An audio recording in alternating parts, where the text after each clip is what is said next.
Hi, everybody. This is the baseball hut, the amazing, spectacular, terrific, the great one, the people's champion, your host, the hut, and welcome back to the baseball hut, and hopefully, baseball too. Hope you like this video and subscribe. We got some monkey crap to talk about here. Oh my goodness. Before we get into this complete total fantasy from a complete total disaster of a franchise right now, I need you to subscribe to the baseball hut too. And just follow me and just I got a lot of fun here. You never know what I'm going to say. It's a very different channel than the big channel, if you haven't seen this channel before. But here we go from Mesmerized Online. Headline: Cubs reporter says Pete Alonso wants to go to Chicago. Okay, let me read you this. Rumors surrounding the future of New York Mets first baseman Pete Alonso are beginning to increase dramatically, as it seems that the Chicago Cubs are going to push for a trade in the offseason. Reports coming out of the Windy City signal that the team on the north side is looking for a power bat in the middle of their lineup, and that he would be a perfect fit to fill that void. This comes just a day after the Mets' newly announced president of baseball operations, David Stearns, said in his introductory press conference that he expects Alonso to be the team's starting first baseman on opening day in March of 2024. This is from the reporter, from a couple of reporters. The mumbling out there is the Cubs are going to do everything they can to trade for Pete Alonso from the Mets. Cubs reporter Bruce Levine said during a radio appearance on Monday. Now, ESPN reporter Jesse Rogers Tuesday said he heard that Alonso wants to go to Chicago, and he has surveyed the big market contending teams and saw that the Cubs don't have any first baseman. They have a pretty good team and a great market, so I think he wants to come here as much as they want him. Now, I would mention, Pete is in the last year of his contract. He cannot determine where he gets traded. Now, Pete cannot decide where he can go. He does not have any kind of trading power to get him out of New York. Now, Peter said he loves New York. He loves playing here. And obviously the Mets want to keep him because the new president has said that he wants to keep him. He's going to be here next year. Now, we know that the Mets are willing to take this to the edge. They will take their players to the final day and then re-sign them in the offseason. We saw that last year. They re-signed Edwin Diaz knowing that he was going to be a free agent. They re-signed Brandon Nimmo when he had a huge market. About 10 to 15 teams wanted Brandon last year. Re-signed with the Mets. The only player they didn't re-sign last offseason was Jacob deGrom. They turned out to be right. Now, as you know, Pete Alonso is one of the great home run hitters in baseball. He's hit the most home runs in Major League Baseball since 2019. And he's hit the most and driven in the most runs since 2019. More than Aaron Judge, more than Matt Olson, more than any of these players. So, as I look at things, it would be foolish for the Mets to do that. I would also say the prospects what the Cubs have, to me, they don't interest me.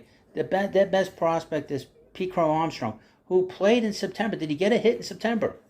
He played great defense. He's considered the best defensive outfielder in the minor leagues. But did he get a hit when he was up in the majors? No. Now, if you want to know something about the Cubs, they are desperate. They completely collapsed in September. Looking at their record, they were 11-17 in the last 28 games. They were 10 games over 500 when the month of September began, and they went right down the tubes and finished at 4 games above 500. So they lost 6 games in the standings to go 11-17. So this is a team that is desperate. They don't want to have another season, and they don't have a first baseman. They do not. Their farm system is good, but it's not great. Pete Armstrong is not a great prospect. Okay, I remember when the Mets drafted him in 2020. The belief was that he was going to be a great defensive outfielder. He was going to have some speed, but there was issues with his hit tool, and obviously in the first beginnings of his career in the majors, there's been an issue. He hasn't gotten hit, as far as I know.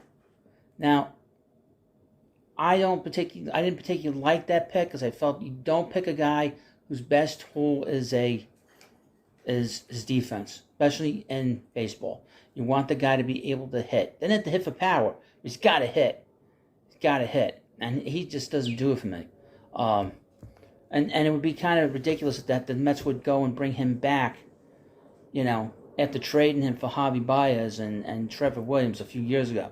And I don't think you do that. That doesn't necessarily happen a lot. So, this is just the Cubs fans. And you got to understand something about Chicago.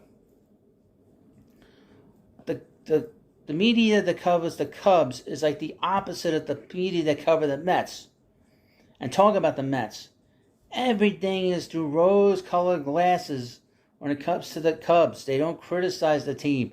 They don't. The media that they love the team. They love the ballpark. They love the fans. Everything. And this is before they won the World Series in 2016. They were like this. So this is just the same stuff from the Cubs fans, where even if they're terrible, the fans are still singing at the end of the game, even if they win, lose, or draw. They're just happy to be there. It's sort of like the attitude of Ringo Starr. I'm just happy to be here. I mean, pretty much. Now Pete the Mets are gonna negotiate with him. And he is entering the last year of his very first contract, his arbitration contract. And the Mets will at some point decide that they want to trade him, because they're gonna come a point where they're gonna talk to him and they're gonna try to figure out, do we want him here long term, and how many years? The word is that the money isn't an issue with Pete. The issue with Pete is the years. The Mets don't think that he deserves a 10-year contract or 11 or 12-year contract. They want to give him fewer years because he's not a position that's a premium position. However, with Pete, his home run totals and his RBI totals are on a historic path. The historic path leads him to Cooperstown. This year, he had 46 home runs. No Met has ever hit more than 40 home runs twice. He has done it 3 times. Okay? He's done it 3 times with the Mets. He did last year, and obviously the big rookie year. And he has some of the most impressive RBI totals, including the total RBI total for a single season, which is a record breaker with the Mets. So he is, right now, he's 4th all-time in home runs with the Mets. And I believe he's 8th or 9th or 10th in RBIs. So in his short career, he's been very impressive. If he stays here with the Mets, he will break the Mets home run record the next year or two. Well, maybe next year, but the year after. And he's going to own the RBI total if he stays. He has a very good chance to go to the Hall of Fame. So this is not a situation with us. And us as Met fans, I know people write to me, say, I got to trade Pete. Look, we saw the love that was given to Pete at Citi Field in his last at bat. People were chanting, keep Pete, keep Pete. You don't find home run hitters like this every day. And you let him go, the Mets will never be able to find a guy like this for 30 years. Because they really have not developed a guy like this for 30 years. The last guy was Darryl Strawberry. A guy that scared every team when the Mets show up at a ballpark. It takes a long time to develop these guys. These guys don't grow on trees. And Pete's home run totals are by far superior than Darryl Strawberry's. There's no ballpark that can hold Pete. I think we know this. The batting average was low. He had a bad June, a historically bad June.